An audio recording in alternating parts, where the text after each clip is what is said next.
So everyone, this is Matt Mackowiak. He is a conservative strategist. He's the president and CEO of Potomac Strategy Group, and he is going to talk to us today about basically how that works, how he makes priorities, what he's done. And Matt, if you want to just start off a bit, just kind of giving your background. These are State House reporters, as you know. Some are from Texas, but many are from, we have 23 fellows in 17 states represented. Great. So we've got folks from all over. Great. Thanks. Well, welcome to Austin. Hope you all did you guys get here yesterday or? Okay, so you're just getting started, great. It's great to be with you all. You were in an important fellowship program because, as many of you know, State House bureaus in our all 50 states have been shrinking all across the country, and that's not a new phenomenon. That's been 10 or 20 years in the making. I mean, the Austin bureau here, used to have pretty healthy bureaus for all the major newspapers in Texas and even some national papers, and now they're lucky if they have one or two people, unless they're based here, unless the news organization is based here. So. As you know, the business model for media is changing and under some threat. But you can argue that if you want to talk about what affects people directly, what happens at the state legislature affects them a hell of a lot more than what happens at the federal level. In Texas, as you may know, we have a biennial legislature that meets for 140 days every other year. So it can be more challenging to be a State House reporter, particularly for a news organization that's not based in Austin, because the amount of news that's occurring is really pretty limited to just when the regular session is going on, the odd-numbered years. Otherwise, you're covering state government, state agencies, which are making decisions and doing things, and statewide officials, but you're really not covering the legislature. What happens in Texas is outside of that 140 days, unless there's a special session, the legislature is not doing very much. Certainly not much that's public. They'll do maybe one hearing a month in their committee, maybe every other month. And if something pops up, it'll get attention. But just as Ann asked, I'll start with the background on me. I grew up in Austin, went to University of Texas, spent 10 years in D.C., worked on Capitol Hill, Bush administration at the Department of Homeland Security, Bush White House doing advance. I worked as a press secretary for 2 U.S. senators, so I'm used to working with reporters directly, on the record, off the record, on background, et cetera. And so, as you know, news organizations generally have reporters that cover the federal side, and they have people that cover the state side. Maybe in a really small state, you might have someone that does both. But if you all are going to be in state bureaus, you'll be focusing more on the state level. I came back 10 years ago, 12 years ago, wanted to make my life back here in Austin, and started my consulting firm, Potomac Strategy Group. And so we do campaign consulting for candidates up and down ballot. I've helped elect 5 members of Congress, members of the legislature, statewide officials, et cetera. And then we also do corporate public relations as well, but not lobbying. I don't lobby. So, maybe I'll just talk to you a little bit about my experience, working with journalists and just take as many questions as you guys want to get to. For me, I think it's a couple things. First of all, generally, I think it's important for people on my side, people that deal with reporters, to understand how journalism works. And a lot of people on my side don't know, don't care to know, pretend they don't know, et cetera. But sourcing is a two-way trust relationship, and it's important to remember that. You're not on background just because you say you're on background. The reporter has to agree to those terms, and that's based on trust. It's based on whatever the sourcing rules you have at your news organization are. And when I was getting started, I learned some hard lessons in that regard myself. And generally, you do learn these things by trying and by working. But from my perspective, I think if you're serving as a press person for an elected official or an organization, you do need to have respectful, honest, relationships with the media. And I think there's basically 3 categories to media right now. There's left wing, there's right wing, and then there's what's intended to be fair and kind of down the middle. I imagine most or all of your news organizations are going to be considered sort of down the middle, and so really the way that those relationships should work should be go in 2 directions. I'm generally of the mindset that that trust has to be gained in both directions, and if the trust is violated, the person that violates it needs to pay some kind of penalty for that, right? What is that penalty realistically? If you're working for a governor or a lieutenant governor or a U.S. senator or a member of Congress, you have different news organizations you can work with if you want to, develop news and get news out there and develop exclusives and things like that. And if you're being mistreated by a news organization, you can, de-emphasize working with that news organization and work with news organizations that you think are more fair. In reverse, it works the other way as well. If a source or a flack lies to you, that's something you have to keep in mind in the future, both in terms of how it reflects on that elected official, that organization, but also more to the point how it reflects on that individual. And I can tell you, I've never lied to a reporter. I mean, one of the things that I treasure is my reputation, and you build a reputation over an entire career, and you can ruin it in a minute, and that works for anyone. But from my perspective, I think part of it is just, flacks need to grow up just like reporters and learn things and make mistakes and be mentored and learn how to become professionals. And that's I started that way myself. When I was in Homeland Security, I was basically a special assistant to the number 3 official there. I didn't have on-the-record responsibilities. I kind of did clips and helped them get ready for interviews and did some scheduling and paperwork and filing and things like that, just as I was getting started. But I learned a lot, and I learned a lot from watching the other flacks, the senior people at the Department of Homeland Security who were dealing with, lots of on-deadline, pressing, serious, national security involved issues. And so I imagine just, in reverse, the fellowship you guys are going through is going to be useful as well. Look, Texas is, a huge state, really consequential, growing like crazy. Texas and Florida both are rising at a rate that we really haven't seen among the other states. And then a lot of the other states are shrinking. And that's why Texas and Florida gained 2 congressional seats. That's why California lost seats, New York lost seats, New Jersey, Connecticut, Massachusetts, Illinois. So those trends are happening, but state houses are interesting. They're fascinating. Because there's so much that happens, particularly in a state like Texas or Florida or California or Georgia. Or Michigan. These are states that have large economies, lots of diverse industries, major issues occurring. Yes, some of the national fights kind of filter down and occur, in the states as well. But in some cases, the states are leading the feds.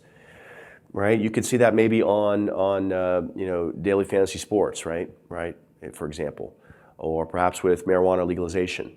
The states are laboratories of democracy, and things can get tried there, and they work or don't work, and the feds can look at it, and then they can make an assessment. So I'm happy to just get into whatever questions you guys want to get into. I could tell you more stories and talk to you about different things I've been through, and I'm happy to do that as well. But I imagine from y'all's perspective, you want to maybe just get into some different things, and maybe we can do that.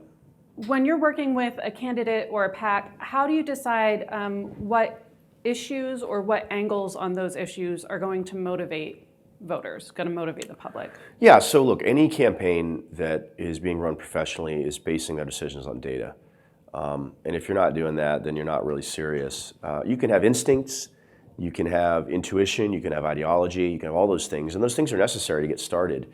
But in the end, the candidates that do the best on both sides of the aisle are the ones that are talking about the issues that voters care about. And I'm just telling you, candidates are not going to change the issues voters care about.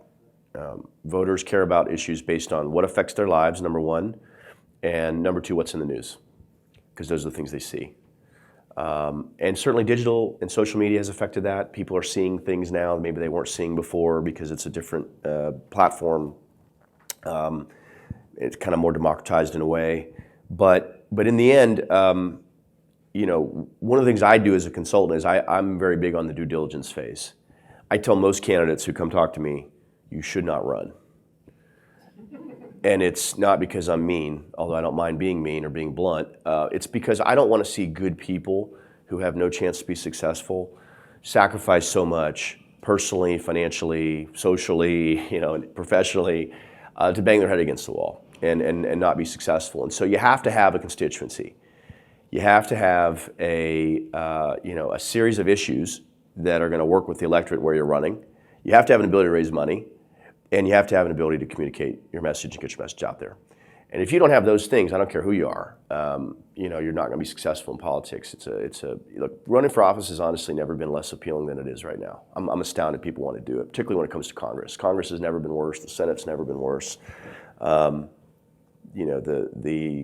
requirements and the demands we put on our candidates and our elected officials, to me, are really unreasonable. The scrutiny that they're dealing with is unlike anything we've ever seen in politics.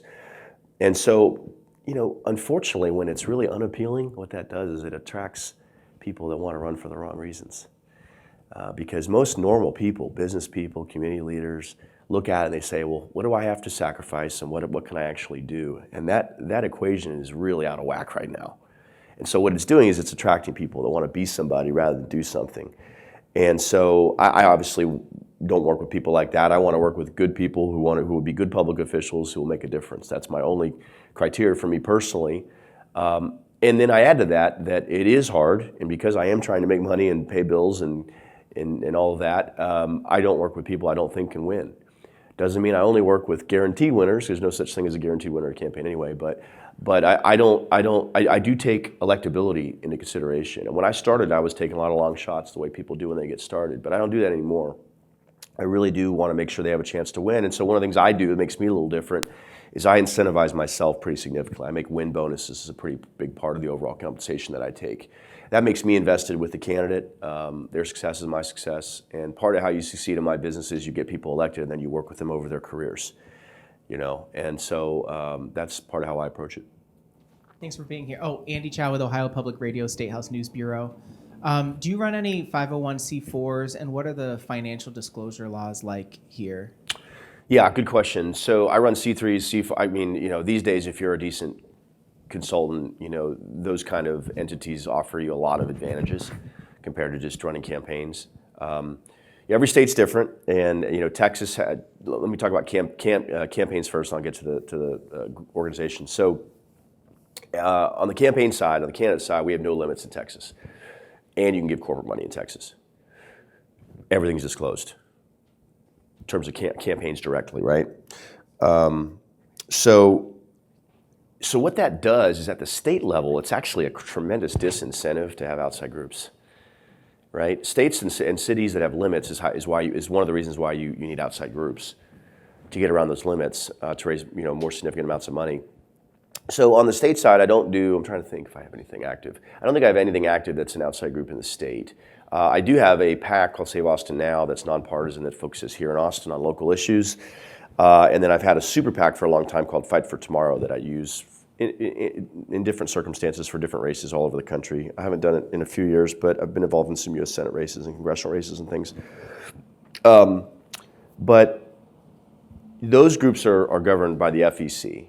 If they're multi-state, multi-candidate, they're governed by the FEC. And so depending on whether it's a C3 or C4, or C6, there are different disclosure rules for it.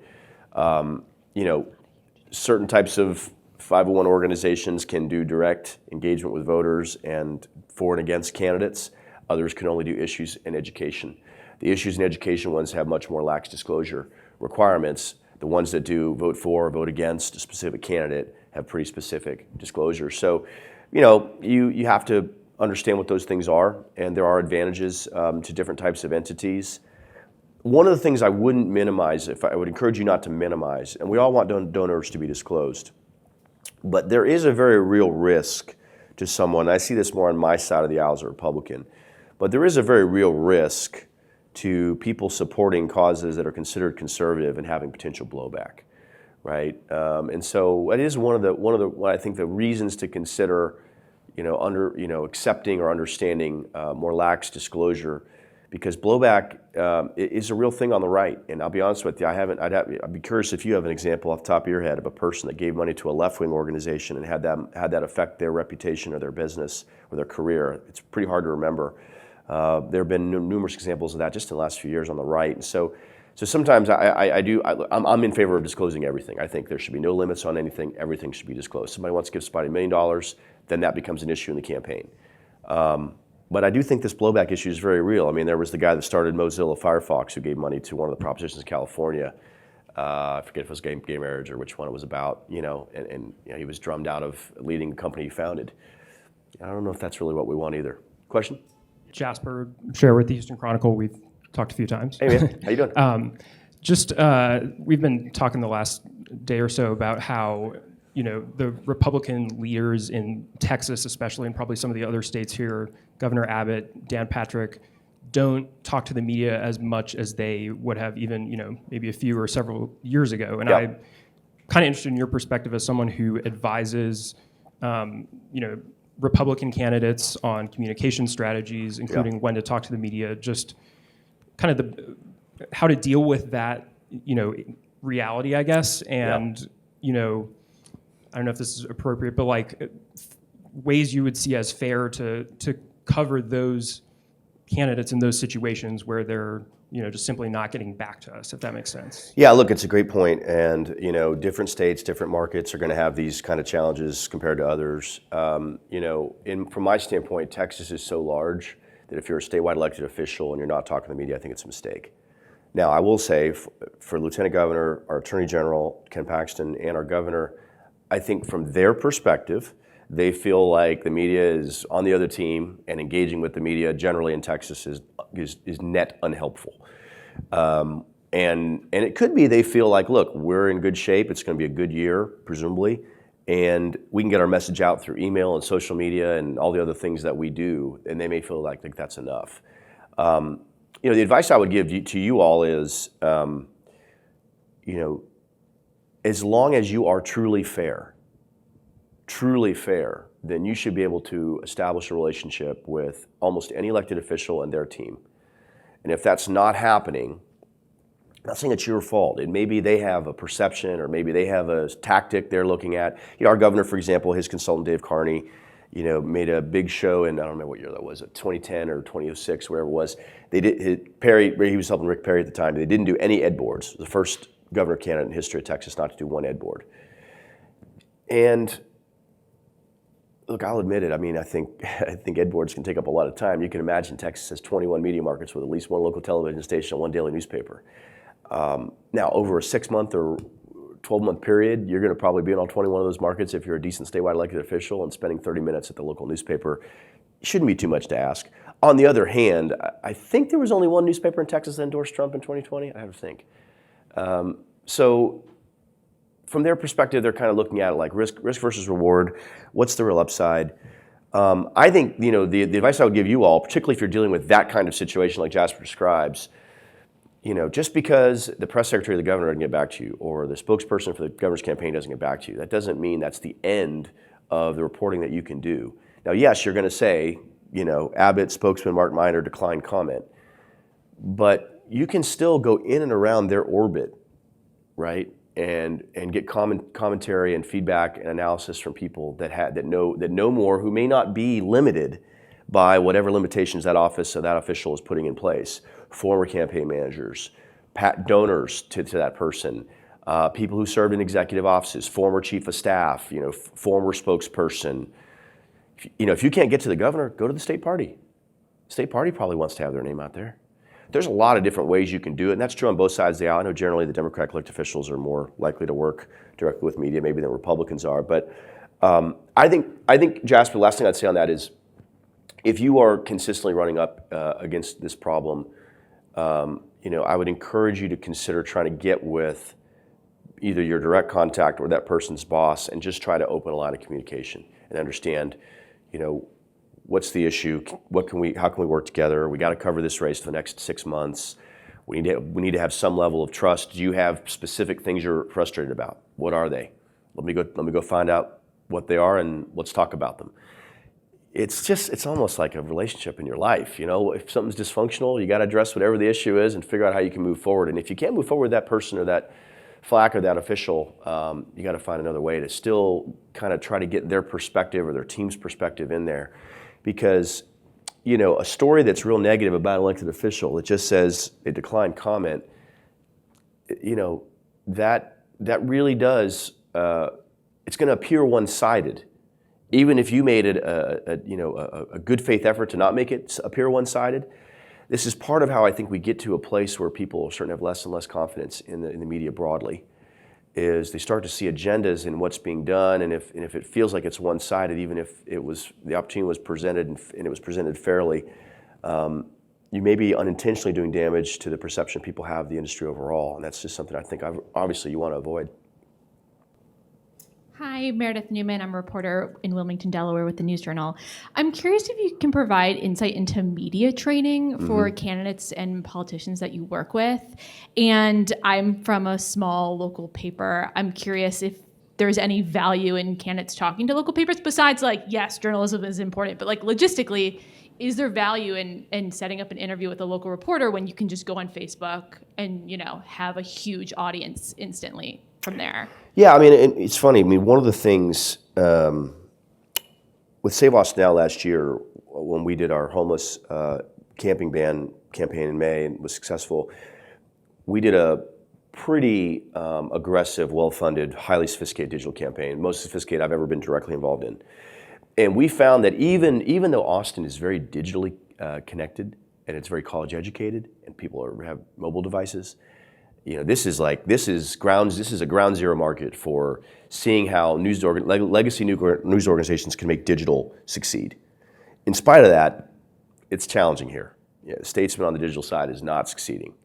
But the point I was going to mention is one of the things we found is our Prop B campaign got a lot of attention here locally, positive and negative, and we found that our promotion of news articles that helped our case on digital media reached 10 times or 20 times or 100 times as many people as what we presume the audience to be based on what we know of those news organizations themselves. So if it was a story on the 6 o'clock news on KVUE, we have a general idea of what that audience looks like. If it was a story that's helpful to us, something about crime, something about whatever, fires or some horrific incident, when we would take that story and promote it, we know from doing targeted digital on Facebook how many people we're reaching, how many click-throughs, how much engagement. So the point is, look, the challenge with focusing on digital tools exclusively is over time you're gonna increasingly be sort of speaking to the choir. And depending on which geographic area or electorate you're talking about, that may be enough. Republican primary, maybe that's enough. But in a general election where you have swing voters or have independent voters, it's not going to be enough. So, I think for those of you who are in small markets or at smaller news organizations, you want to, number one, I think, really understand what your audience is. And if you're getting a stiff arm from elected officials, make sure they understand how large your audience is and that it's growing. And here's what we're going to do with that story. We're going to, it's going to be considered for A1. It's going to be posted online. It's going to be on all of our social channels. One thing you might think about too is, the digital tools. I know that some of the smaller news organizations are more limited, but you might think about adding a digital component. If you're doing an interview, why not do a video, post the video of the interview as well, potentially. I realize that's not edited, but you can always think about making an interview into more than one thing. Maybe it's on your podcast. Maybe it's also a video that you post the full video of. Then you take the newsworthy sections and you create a news story out of it. You just created 3 end products, right, from one interaction, all of which are going to reach different people in different ways. That's a much more attractive offering to an elected official than to say, hey, can I call you and ask you 3 or 4 questions about whatever topic of the day. I realize you can't always do that. Sometimes you just need a quote about whatever the thing is that you're doing. But I don't know. To me, if whatever news organization you work at, your news organization is going to be significant in the market that you're in. And if the people you're tracking and chasing don't understand that, you need to do everything you can to make sure they understand that. And if they don't and they still want to ignore you, then fine. That's their choice. But they're missing out on an opportunity to engage directly with their constituency, with their audience, through your news organization. Just a follow-up. Yeah. Do endorsements matter? I'm curious if that's still something. Do you mean newspaper endorsements or political? Yeah, so something look, that had a value 5 years ago that doesn't exist now. Yeah, so I think the honest answer to that is I think newspaper endorsements have never mattered less than they do today. Now that said, it is, I think, very much a reflection of the credibility the newspaper has in the market that they're in. Have they changed ownership? Do they have local ties, community ties? Are they seen as having an ideological perspective? I can tell you in New Hampshire, endorsements in the presidential campaign and the First Nation primary generally have been pretty significant. But so there are exceptions, but generally speaking, I think at least folks on the Republican side generally don't think endorsements matter. In fact, there's some concern that they might actually hurt, that it kind of makes our base voters wonder if you're really conservative, if the big bad media is endorsing you.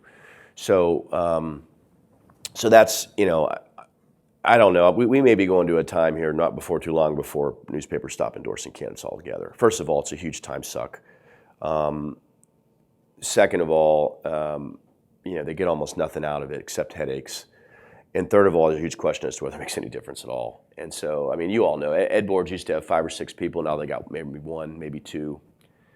What is an ed board anymore, right? Honestly. I mean, it's like, so that's a little bit unfortunate because I do think at one time in an earlier era, ed boards were useful.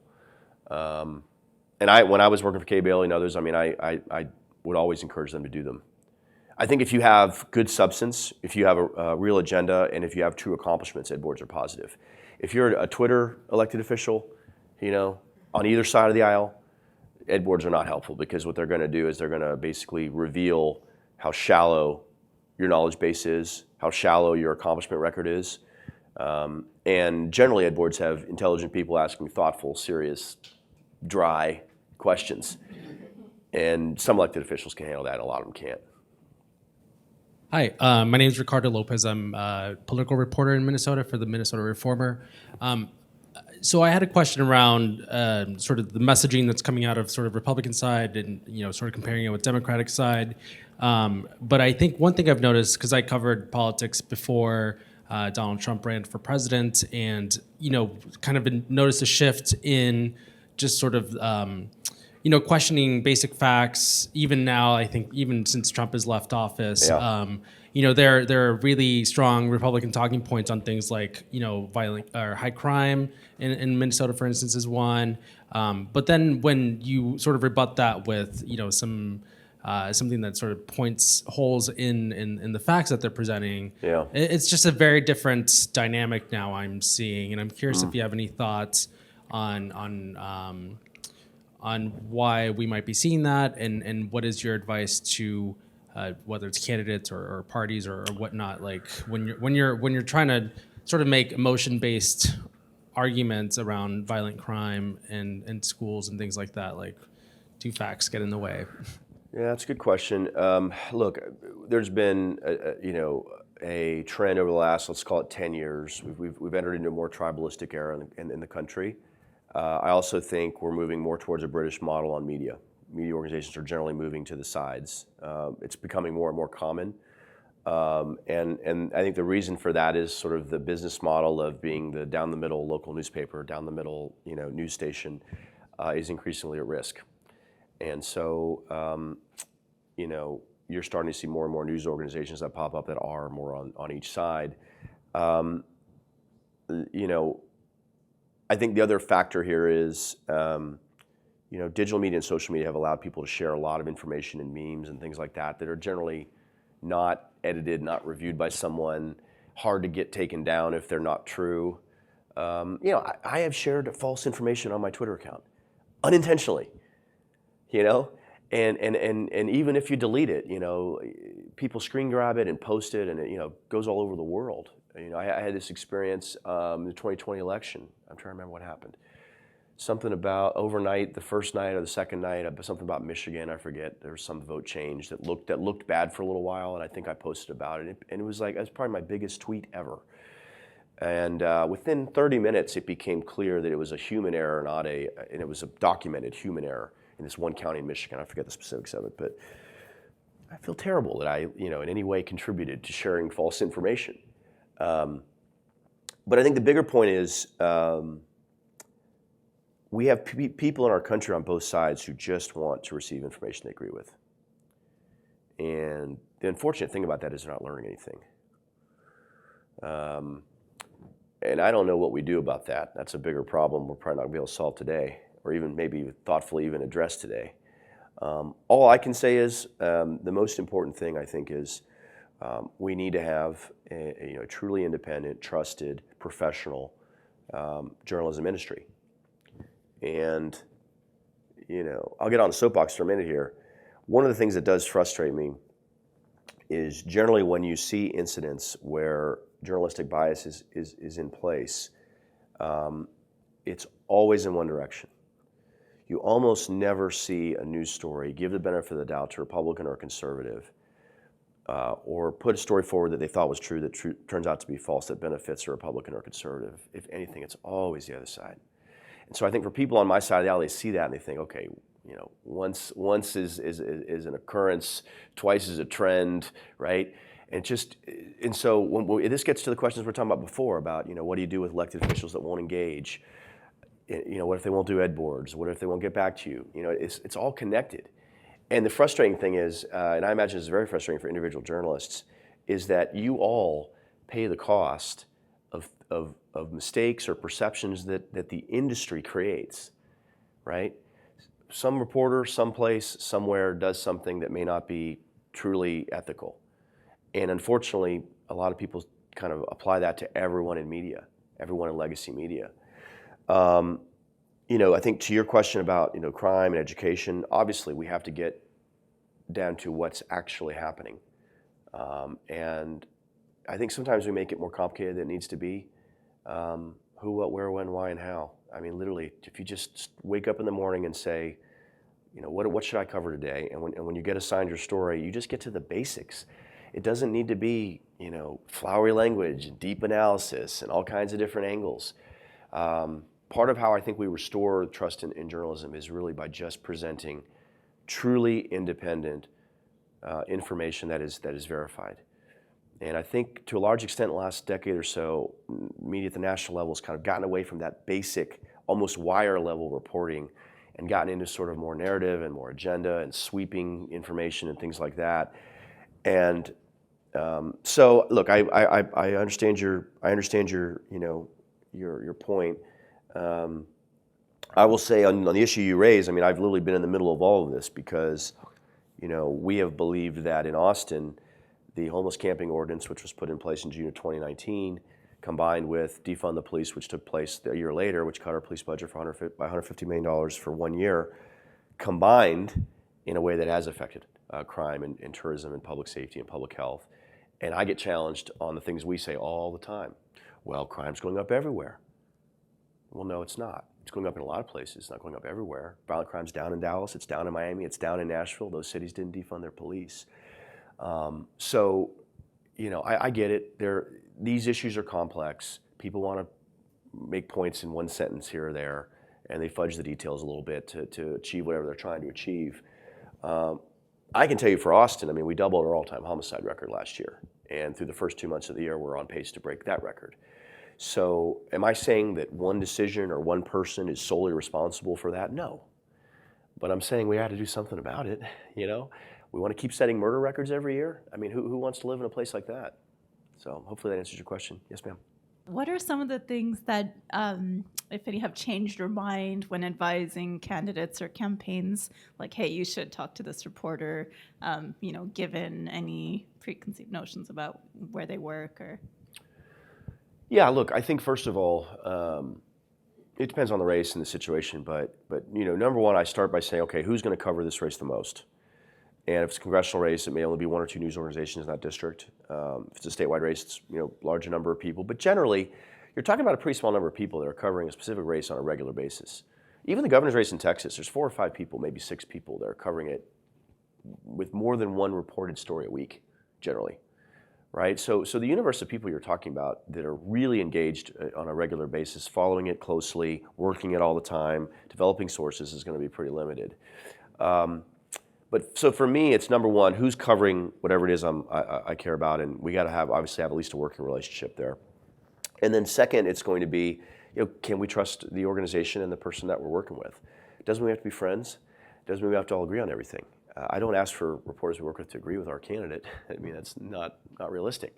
But I do want to feel like we're being given a fair shake at all times. And I'm not one of these people that can't accept a bad story. I've worked for a lot of people who've had bad stories. I've had bad stories myself. The The question is whether they're fair or not, truly fair. And obviously that's a little bit in the eye of the beholder. I think one of the pieces of advice I would give to each of you is to always, if you're doing a story that has negative consequences on a target, on whoever the subject of the story is, it can be useful to put yourself in their perspective, just for a short while, and to think about how would they feel? How would I feel if this was me? Does this seem fair? Have they been given enough time to respond? Is there context here that's not being provided? I think the other question to ask yourself sometimes is, and we all rely on information, rely on sources, rely on all kinds of things, but sometimes reporters can be used. I think we all understand that, right? Someone drops oppo on you, maybe they're clever how they get it to you. You have to ask yourself, are you being used by someone? Who are you being used by? Who benefits from this story coming out? And is there something about that needs to be explained or provided? I'm talking in generalities when I'm sure a more specific, case example might be more useful, but I think these are the kind of questions I think that separate truly fair, honest reporters that have really good relationships with everyone they work with people that maybe don't meet that threshold. And so for me, what I try to do in any campaign I'm involved in, any campaign I'm helping, is I try to find a couple people in whatever the area is where they're running where I can have that kind of relationship. And those are people we work with more, that we send information to, that we share exclusives with, et cetera. And I wish I could have a great relationship with every single reporter I work with in every single race. It's not realistic. I will tell you, I've been in some situations where it's been very bad. I mean, I've worked in both Montana and Alaska in the last decade. Montana, and well, more than that. Montana would have been 2006, working for a U.S. Senator named Conrad Burns, who was in the middle of the Abramoff scandal, was in cycle, it was a terrible year. I'm trying to think. There may be 2 reporters in that entire state that I thought were even within 100 miles of being fair that cycle. It was literally one of the most disgraceful things I've ever seen in my life. To a lesser extent, I worked in Alaska in 2010 or 2011 for Sarah Palin's successor, Sean Parnell, and actually it was later than that because I went through 2014 when he ran for re-elect. His re-elect was also really unfair. They basically took a sexual assault, sexual harassment scandal in the National Guard and hung him with it when he's got nothing to do with it, and in fact had made domestic violence and sexual abuse one of his 4 main priority areas while he was governor. So my point is, there are circumstances, I think, where there can be a feeding frenzy. And I get it. If you're in the middle of a national story, there's a feeding frenzy. I get it. But I don't know. I learned quite a bit from those 2 experiences, and those do affect how I look at these things. But I generally think you all look at them, in the same way. You want fairness. You want people to get back to you. You want people not to lie. You want people to be focused on policy and results for people, and that's not an unreasonable standard either. And if you find someone on my side, whether it's a consultant or a FLAC or an elected official that's not operating that way, I wouldn't say punish them because that doesn't seem right, but keep that in mind in your interactions. They tell you something, maybe you need to validate it by somebody else, right? Hey, I'm Carmen. I work for the Oklahoman newspaper just north. I was curious, so let's say there's a candidate or an elected official that feels a certain reporter is unfair, or they feel, they don't want to talk to the media in general. I mean, is there any way for a reporter to come back from that? How does a reporter prove themselves worthy of this elected official or this candidate's time and information? Yeah, that's a great question. And I think self-awareness is important in these situations, right? And this is where you and your editor, whoever your editor is, can help you.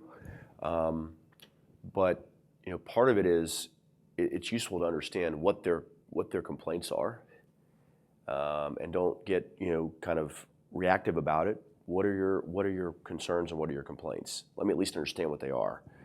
And if you get to a point where there's really no way to move forward, that might be a situation where you have your editor go meet with the communications person or the elected official directly. That way they're going to blow off some steam. They'll complain about you. Maybe you can figure out how you can work together, going forward. I mean, I had situations like that. I mean, Kay Bailey Hutchison, she hated bad press, and she would always want to keep in mind if someone did a story that she thought was unfair or too negative. And so I spent a lot of time calling reporters that she was unhappy with and complaining on her behalf. And if I thought it was, in some cases, it was much more legitimate than in others. When it was legitimate, I mean, I was very much willing to go to battle. When it's not legitimate, I just sort of, it's like fake wrestling. You know, I make the call, I convey the message, and I move on.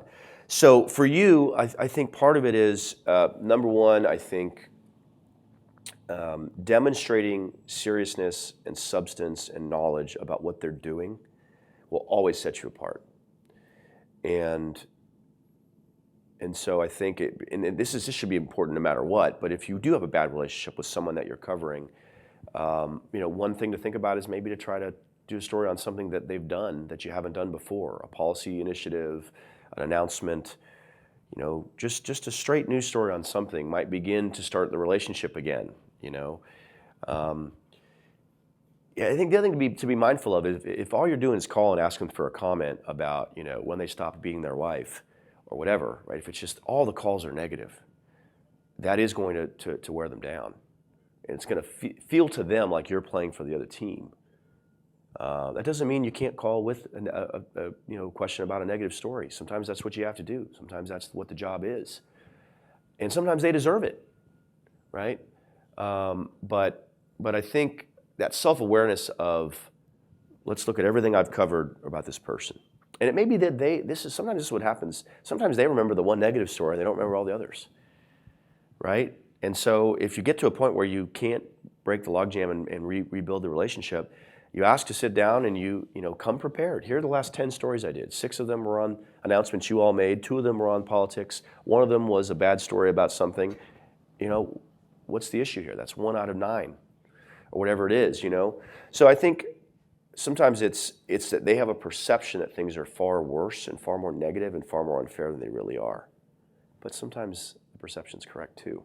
And this is really the test of a journalist, is can you be self-aware enough but also be independent enough to take criticism from someone you're covering and to think fairly, almost like a judge would, about the situation. Was I unfair in the situation? Was that story too negative? Did it not have enough context? Did I not give you enough time? Should I have done a follow-up when we learned more? I mean, one of the complaints elected officials have on both sides of the aisle is the bad news is on the front page, right? And the acquittal's on page 19, right? And that gets into bigger issues within the industry, but it's, I think, a very reasonable concern, for people to have in this business. So I just think at the end of the day, it's about relationships.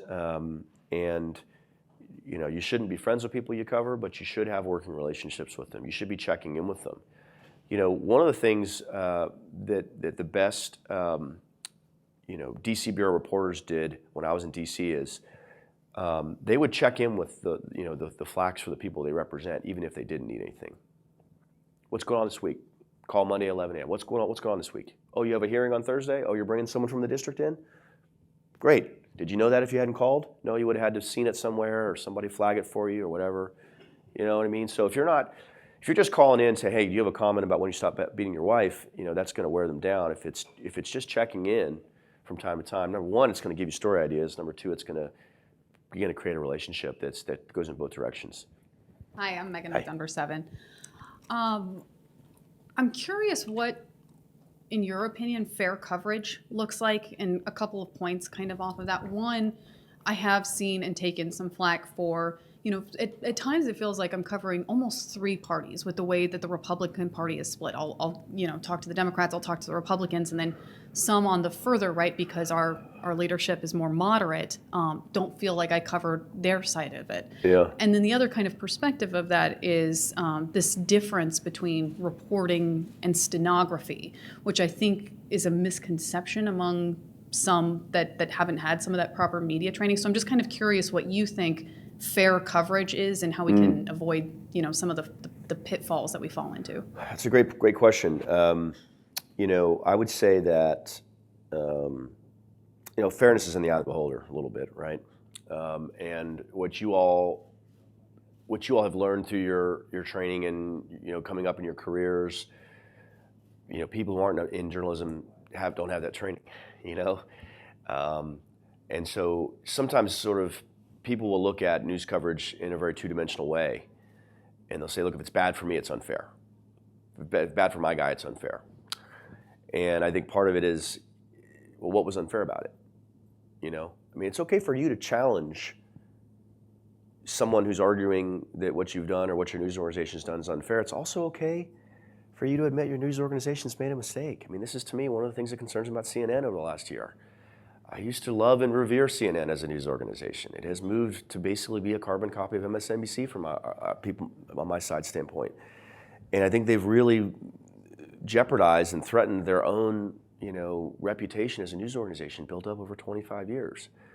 We've been able to see during the Ukraine war them rise to their best, and it's been a tremendous service, the international coverage that they provided. But you turn on CNN primetime, and it's pretty far out there, just like Fox primetime's out there. So what does fairness mean? Look, I think first is is all the information presented that needs to be presented in the story? Were they given enough time?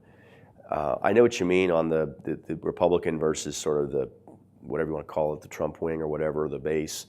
You know, the Dems have that a little bit too. I mean, you know, if you look at sort of the AOC progressive wing and the Democratic leadership in Congress, they're not always on the same page. Pelosi has somehow kept them together pretty well. You're going to see a fissure, I think, Republicans take the House back because the progressives and the Dems are going to be fighting some. But so look, I think that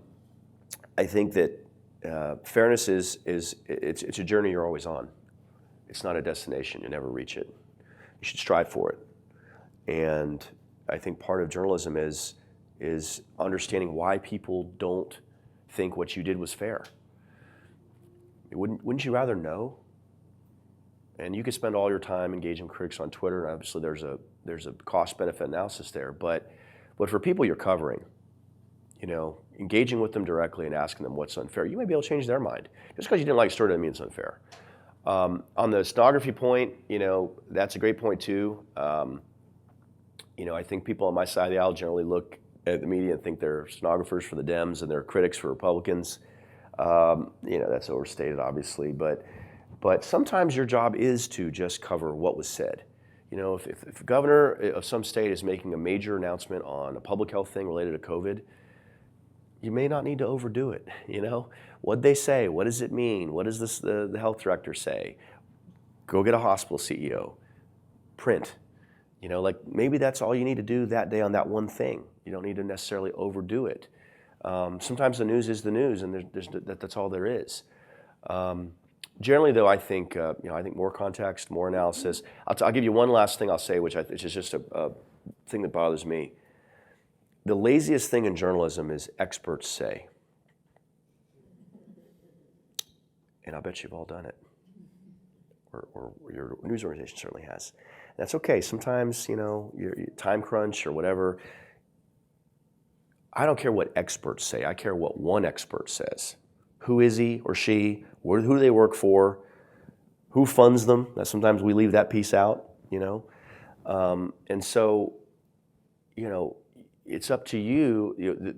The power journalists have is you get to go decide who the expert is with your editor. And are they credible? And are they providing valuable analysis? And is that provided in a way that's fair? I don't get to decide. I might be able to suggest to you, somebody might be good to talk to, but you all decide that. And so just be mindful of that power. There's power in what you cover, there's power in what you don't cover, and then there's power in what you include in stories, right? And ultimately, that's what journalism is about. But look, I mean, we're living in interesting times. The work you all do is very important. I'll apologize to some extent for people on my side of the aisle who treat you as though you're the enemy. I don't believe that. I do believe there's unfairness and bias in journalism, and I think the only way we try to solve that problem is for people that are rising up like you to take fairness seriously, to take your reputation seriously, to take the reputation of your news organization seriously, and just try to be fair in everything you do, and learn from mistakes and be honest about them. Thank you all. Good luck. Thanks. Thanks, Matt. That definitely gives us a lot to think about. Good.